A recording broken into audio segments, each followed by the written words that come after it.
¿Qué patrones de arquitectura conocen? Sí, aparte del MVC y la arquitectura por capa, porque aquí las he mostrado. Modelo vista controlado. Ya el MVC lo dije. Abstract Factory, patrón de diseño. Singleton, que no es, puede uno verlo como un idioma, pues un patrón de diseño, digamos. Chain of Responsibility, son sí, patrones de diseño. Patrón de diseño y de arquitectura, bueno, más de diseño. Proxy, de diseño. De arquitectura, a ver. Aquí hay uno viejito que es el modelo vista modelo.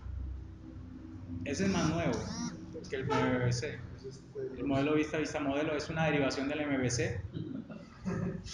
Pues se lo inventaron para decir lo mismo que hacían con el MVC. Patrones de arquitectura, además de capas, además de MVC. Arquitectura limpia es una derivación de la arquitectura por capas. ¿Qué son las bases de datos? ¿Qué tipo de arquitectura tienen las bases de datos? ¿O qué tipo de arquitectura tienen sus aplicaciones cuando utilizan una base de datos? Esta pregunta yo creo que se las hice antes, ¿no? ¿Por qué utilizan una base de datos? O sea, la responsabilidad de las bases de datos es ser un repositorio de datos y hacer procesamiento con esos datos. Ese es un patrón de arquitectura, se llama repositorio. No es el patrón repositorio del que se habla en arquitectura limpia, sino que es un patrón donde hay un componente que se enfoca en el almacenamiento de datos para que sean utilizados por otros componentes, patrón repositorio. Y hay otras derivaciones del patrón repositorio, el Blackboard es una derivación del patrón repositorio, el hipertexto es una derivación del patrón repositorio y las bases de datos son derivaciones del patrón repositorio. Elementos que tienen una memoria compartida en el cual yo hago procesamiento. ¿Qué hacen ustedes cuando requieren mayor desempeño de una aplicación? ¿Cómo estructuran sus componentes para que la aplicación les dé mayor desempeño? Si yo tengo que mandar un correo, por ejemplo, si yo tengo que generar un PDF o generar un reporte, ¿cómo hacen ustedes para mejorar el desempeño de esa aplicación? Pero, ¿cómo divides o cuál es la estructura que utilizas para dividir? Cuando ustedes utilizan el bus de integración, o sea, ¿por qué es importante conocer patrones? Básicamente cuando ustedes le dan un patrón, cuando uno habla en términos de patrones, uno empieza a disminuir tiempos en el procesamiento y en la toma de decisiones. Por eso es importante conocer de patrones. Y no tanto conocer el nombre como tal, sino cuál es la estructura, cuál es la ventaja, cuál es la desventaja, en dónde lo voy a utilizar. Y hay varios patrones, ya les decía, muy viejitos, clásicos. Las capas. Ya voy a hablar un poquito más de las capas allí. Las tuberías y filtros. ¿Han escuchado de tuberías y filtros? ¿Han escuchado el procesamiento secuencial en lotes? ¿Han hecho procesamiento secuencial en lotes? ¿Han escuchado de las ETLs? ¿Qué son las ETLs? ¿O cómo hacen una ETL? Descríbame una ETL. ¿Qué es una ETL? Es un flujo para poder transformar datos desde unas fuentes de datos a unos destinos de datos, con unos pasos secuenciales, ¿cierto? En esos pasos secuenciales no hay intervención humana, solamente es yo salgo de un paso y voy hacia otro paso y voy pasando los datos de un paso hacia otro, donde cada uno de los pasos va a cumplir con una función específica. ¿Saben qué es un flujo en BPEL? En arquitectura orientada a servicios, o un flujo BPM en arquitectura orientada a servicios, una orquestación de procesos de negocio, también pasos secuenciales llamando servicios, o sea, esos son tuberías y filtros. Patrón pizarra, patrón tipo repositorio también, muy conocido, muy utilizado. Simplemente que uno dice, ay, ¿cómo así? Eso existe. No, patrón pizarra es un patrón en el cual se define una memoria central y hay un montón de componentes que están utilizando esa memoria central. De allí se derivan las bases de datos y de allí se derivan, por ejemplo, los motores de reglas de negocio o la inteligencia, bueno, los primeros pinitos de inteligencia artificial.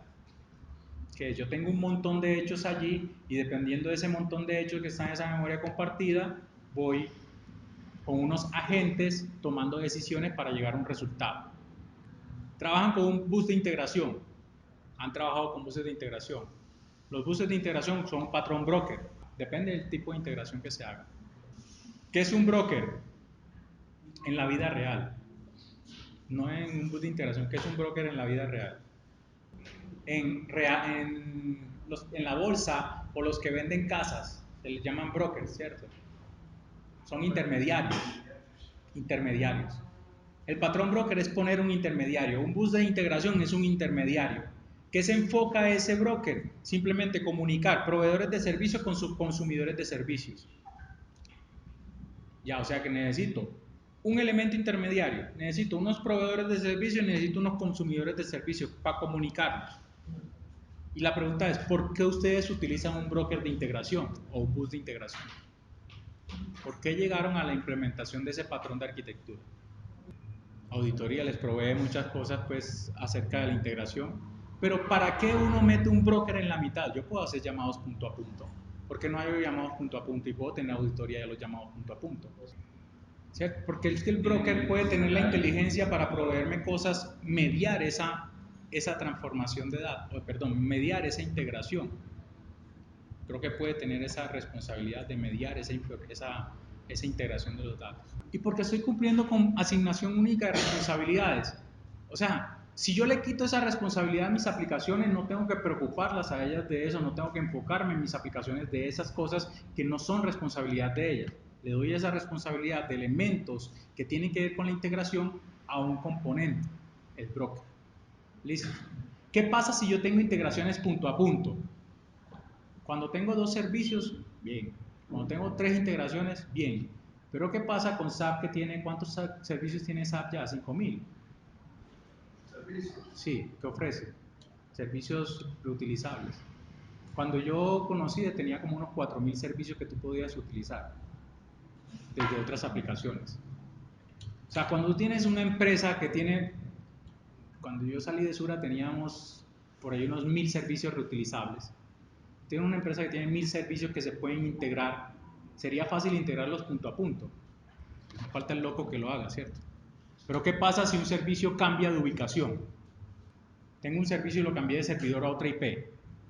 Tengo que irme a todos los consumidores de ese servicio y son 100 e ir a cambiar la IP de cada uno de ellos. Entonces, ¿el broker qué hace? El broker me independiza consumidores de proveedores.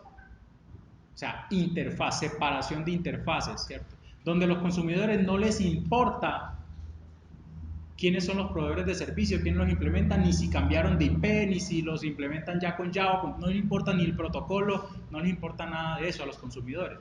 Les importa es, yo hablo una interfaz y respóndame. ¿Cierto? Entonces, por eso uno mete un broker de integración.